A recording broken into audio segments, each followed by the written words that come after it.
You know that feeling when you're just scrolling through headlines, climate change, conflicts, economic stuff. Mm. It can feel, well, totally overwhelming, right? Like this huge, tangled mess. Oh, absolutely. It's a really common feeling, the sheer amount of information, the complexity, it's daunting. Exactly. And that tangled mess, that's actually what we're going to unpack today. Because, so many of these big global issues, they aren't really separate things. They're deeply interconnected. They form these complex cycles, often um, vicious cycles, really. But here's the key thing, and this is important. Understanding how they're connected. That's the first real step towards seeing the solutions. Couldn't agree more. And for this deep dive, we've gone through some fascinating sources. Stuff looking at environmental degradation, global conflicts, economic inequality. Yeah, and also how people perceive science, which is super interesting, and the whole issue of corruption, which seems to pop up everywhere. It really does. So our mission for you today, we want to cut through that noise, pull out the most important pieces of knowledge, and, connect the dots, sometimes in surprising ways. We'll look at how these challenges feed each other, why some solutions really need a holistic view, and what it means for, well, for all of us. Okay then, let's dive in and unpack this. Where should we start? Maybe the environment. Sounds good. Let's begin with environmental degradation. Our sources really paint it as a critical issue with devastating effects, often spiraling downwards. And what's really striking is the link between that degradation and poverty. It's incredibly strong. Think about it. Something like 85% of the world's poorest people live in rural areas. Right, and they depend on agriculture. So they actually know how important the environment is, probably better than most. They absolutely do. But when you're desperate, you might be forced to overexploit the resources you have. Like the sources mentioned, farmers cutting down trees, maybe for charcoal to sell or just to clear land for crops. Exactly. And while that helps in the short term, it leads straight to deforestation, air pollution. It creates this unsustainable loop. And it's more than just exploiting resources, isn't it? Poverty limits other things too. Definitely. It limits access to, say, environmental education or even the money for sustainable farming techniques. So people might end up doing things like burning wood for fuel inside or dumping waste, things with really long-term consequences. Precisely. Long-term air and water pollution, soil erosion, losing biodiversity. It becomes this cycle where poverty causes environmental harm, and then that harm traps people deeper in poverty. Yeah, that's a really destructive part. Environmental degradation doesn't just come from poverty, it actively makes poverty worse. Degraded environments mean farming gets tougher, less sustainable. So farmers might then turn to things like overgrazing or using polluting methods just to make ends meet. Even though it actually worsens crop yields and water shortages down the line, it's a terrible bind. One of the sources shared a story, Chance Lane, for the Democratic Republic of Congo. Yes, that was powerful. She talked about being exclusively dependent on agriculture for her family. And how that dependence hindered her development because she couldn't find other ways to earn income. It shows how when the land can't support you anymore, your options just evaporate. Some people are forced to become migrants, just looking for a way to survive. So to really get this cycle, we need to look at the key environmental factors, like deforestation. Right, deforestation, the permanent destruction of forests. It's not just about losing trees. No, it messes up the water cycle, right? Leading to more droughts, more floods, devastating for farming communities. Absolutely. And the impact on biodiversity is huge. Habitat loss, less genetic diversity makes species more vulnerable even to poaching. And of course, cutting down forests releases massive amounts of CO2, directly fueling climate change. Which is another huge piece of this puzzle. Then there's soil damage. Yeah, healthy soil is so fundamental for plants, farms, even for clean air and water.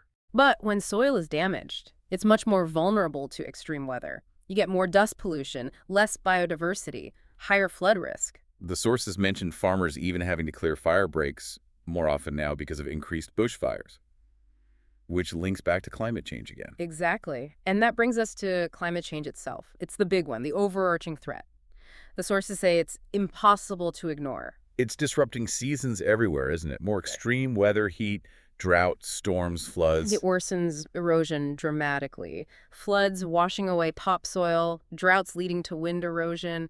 It's changing landscapes drastically. And the injustice of it all. Oh. The sources highlight how low-income nations are hit hardest. Even though they contributed the least to the problem historically. It forces some farmers to become, well, the term used was climate refugees, right? searching for food, for safety. A terrible consequence for people who had almost nothing to do with causing the crisis in the first place. Okay, so this is where it gets really interesting. The gap between the science on climate change and what people believe. Yeah, the scientific consensus is overwhelming. Earth's climate is changing. It's getting more volatile, and human activity carbon emissions is the primary driver. We're talking, what, 97, 98% of climate scientists agreeing. That's huge. It is. And organizations like the Red Cross, even many businesses, they see the increased disaster risks too. It's not just academics. And yet, public opinion doesn't always match up, especially, the sources noted, in places like Alberta, Canada. Right, which is home to the tar sands, the world's third largest oil deposit. So the economy and culture there are deeply tied to the oil industry. So how do people there make sense of the climate crisis? The sources talk about discursive strategies. What does that mean, practically? It's basically the ways people use language to frame their views, often expressing skepticism. The Yeah. first strategy is just straight up doubt. Like disbelief that the climate is fundamentally changing, saying it's just cycles, Mother Nature has a balance. Exactly. There was that quote from Jackie, the dinosaurs didn't drive cars and all that kind of stuff, and they still went extinct, implying it's all natural. Okay, what's the second strategy? Pointing to alternative causes. Blaming natural things like the sun, solar radiation, which aligns with messaging from groups like Friends of Science or volcanoes, forest fires. Some even think the Earth is cooling, not warming. Yeah, that view exists too. It deflects from human activity as the cause. Then there's the third one, human arrogance. That's the term used, yes. The idea that it's arrogant for humans to think we're powerful enough to change the whole planet's climate. Like Nancy's quote, we are far too arrogant with our, oh, we're causing all of this. It minimizes human impact. And the fourth strategy is shifting blame. Pointing fingers elsewhere, like at China, India, Russia. Precisely. That quote about Fort McMurray's pollution being tiny compared to China's, it relocates the problem. Or blaming other fuels like coal or even cow farts. Yes, exactly. Anything but focusing on the local industry, like oil and gas. And beneath all this, there's a complex relationship with science itself, isn't there? A distrust. It's nuanced. Some people seem to trust that scientists will eventually find the truth, often implying that truth will show CO2 isn't the main issue. It's like trusting science to confirm their view. But others are more directly distrustful. Yes. You hear terms like scientists being muzzled by government, using flawed data, being activists, fearmongers. Calling them not real scientists or saying they don't care about truth anymore, even mentioning ClimateGate. Right. Even though investigations into ClimateGate largely debunked the claims of fraud, it sticks in people's minds as a reason for distrust. So it's not just simple denial. It's almost like a psychological defense tied to their economy and identity. That seems to be a key insight from the sources. Belief isn't just about facts, it's about belonging, about protecting a way of life. And when people in these communities do talk about solutions for climate change, They tend to be small, incremental things. Things that don't really threaten the oil industry's dominance or profitability there. which is a huge contrast to what climate scientists are urging, globally drastic, immediate action. It really highlights how economic dependence can shape perception, even of scientific consensus. Okay, so let's pivot slightly. How does all this connect to conflict, inequality, human rights? It feels like another tangled part of the web. Definitely. And one stark point from the sources is the sheer number of forgotten conflicts. Over 100 armed conflicts happening right now. And many get almost no media attention. Places like Haiti, Nagorno-Karabakh, Colombia, the Sahel region. Yeah, Burkina Faso, Mali, Mauritania, Niger, Chad, then the DRC, Ethiopia, Yemen, Syria, the Philippines. The list is tragically long. And the human cost is just staggering. Nearly 2 million displaced in the Sahel, 6.9 million in the DRC, 70% of Yemen needing aid. It's immense suffering, often happening in the shadows. And tying back to the environment, climate change fuels some of this, right? Like in the Sahel. Absolutely. Drying wells, fields turning to dust. It increases tension between farmers and herders, forces people to move, and worsens existing conflicts. It's a direct link. So, faced with all these crises, how do governments respond? The sources mention something called selective government outrage.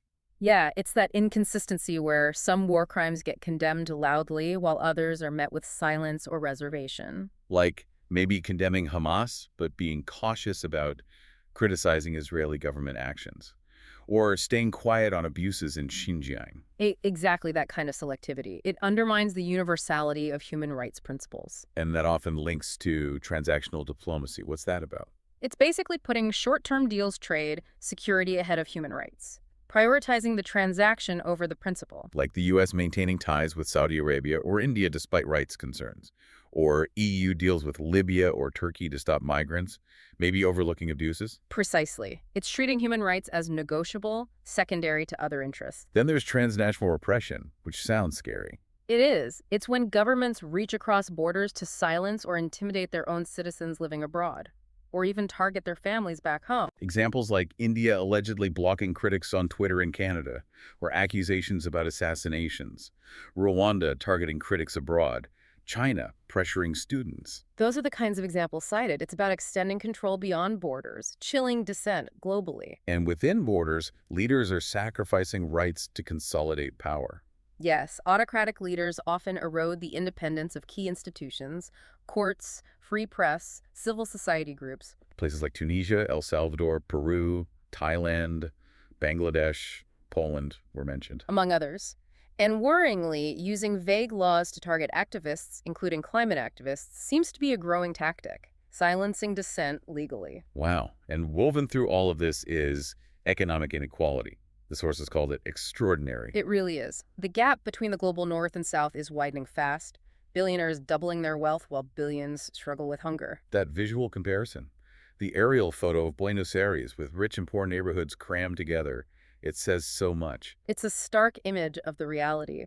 And what's deeply concerning is that policies are often making it worse. The statistic was, what, 90% of countries are implementing policies likely to increase inequality? According to the 2024 Commitment to Reducing Inequality Index, yes, a huge majority. And that includes cuts to education, health, social protection in 84% of countries. Yes. Plus, 81% backtracked on progressive taxes and 90% rolled back labor rights or minimum wages. So the very tools that could reduce inequality are being dismantled. In many places, yes. And for lower-income countries, it's even harder. Debt crises, conflict, climate shocks, they just crush budgets. Some spending nearly half their budget just paying off debt. That's the reality for some. It leaves almost nothing for investing in their own people. It's another vicious cycle, global problems preventing local solutions. And then there's corruption. It feels like the grease that allows all these injustices to keep moving. A really good way to put it. Corruption undermines justice and the rule of law everywhere. And globally, justice systems have been declining since 2016, while corruption stays stubbornly high. The essence of injustice, one source said, is impunity for corruption.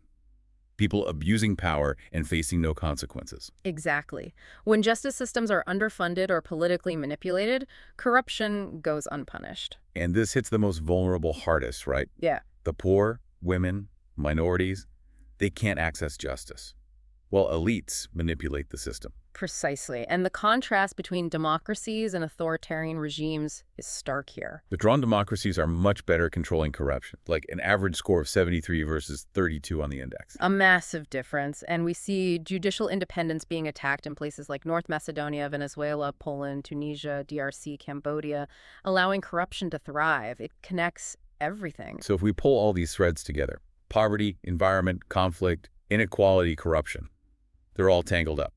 Causes and effects feeding each other. Which means the solutions can't be isolated either. They have to be holistic. We need to turn these cycles of poverty and damage into cycles of, well, abundance and sustainability. Okay, so what do those solutions look like on the environmental side? Regenerative farming is a big one. Practices that actually restore soil health, improve fertility, cut down on chemical inputs. And crucially, they boost water retention, biodiversity, and farmer crop yields, which directly tackles poverty. Exactly. It addresses both the environmental and economic sides. And something simpler, like tree planting. Hugely powerful. Trees soak up CO2, clean the air, provide shade, stabilize soil, conserve water, support biodiversity. They do so much, a natural defense. What about financial tools, like savings and loan groups? Yes, things like purpose groups mentioned in the sources. They give farmers capital for sustainable projects, for non-destructive ways to grow financially. Empowering them to conserve resources instead of exploiting them out of need, Mm. like the stories of Aniset and Chanceline showed. Their stories were great examples of how community savings and investment can change lives and environments, starting that positive cycle. The sources even mention spiritual renewal playing a role. Yes, fostering a sense of responsibility, stewardship for the environment, leading to more mindful consumption, advocacy, a shift in mindset. Okay, and tackling inequality. The sources were pretty blunt. Inequality is a policy choice. Meaning it's not inevitable. There are concrete policies, like developing national inequality reduction plans, NIRPs, with clear targets, like aiming for a Gini coefficient below zero point 0.3. And prioritizing spending. At least 20% of the budget on education, 15% on health, making sure it reaches the poorest. Absolutely essential. And progressive taxation. Taxing the richest 1%, at least 60%, higher for the super rich, and actually strengthening tax collection to stop evasion. What about the labor market? Key interventions there, too. Ratifying ILO standards, strong anti-discrimination laws, equal pay, longer paid parental leave. And raising minimum wages Yeah. significantly to be actual living wages tied to GDP per capita, not lower wages for young people. Yes, that was emphasized. Plus, developing gender-responsive policies to deal with unpaid care work, which mostly falls on women. And the international community has a role. IMF, World Bank, UN, G20. A huge role. Supporting national plans, providing better data, forging global agreements on taxing wealth, and seriously tackling the debt crisis. Finally, human rights. Despite all the challenges, there's still the foundation. Absolutely. The sources highlighted positive steps in 2023. That declaration on protecting civilians from explosive weapons, progress on LGBT rights in Japan and Nepal, abortion rights in Mexico, indigenous land rights in Brazil. These show that progress is possible. Exactly. They reinforce that the human rights framework remains the roadmap to building thriving, inclusive societies. So the call to action is for governments to apply these principles consistently, universally, no matter who the perpetrator or victim is. Urgently and consistently. That's the core message. Okay, so we started with that feeling of being overwhelmed by global news. And hopefully we've helped untangle some of those threads, showing the deep connections. Yeah, seeing how poverty and environmental harm are two sides of one coin, how economic dependence shapes beliefs about science, how corruption enables rights abuses. They're not separate fights. It's all one interconnected challenge. But, and this is crucial, the problems, complex as they are, aren't insurmountable. Solutions are out there. But they need those holistic approaches, real political will, and that consistent commitment to justice and human rights. We can turn these negative cycles positive. We can move from cycles of degradation to cycles of abundance. So maybe the final thought for you listening is this. How does understanding these connections change how you see a particular global issue when you see its threads woven into others? Yeah, what new possibilities for understanding or maybe even for action does that open up for you?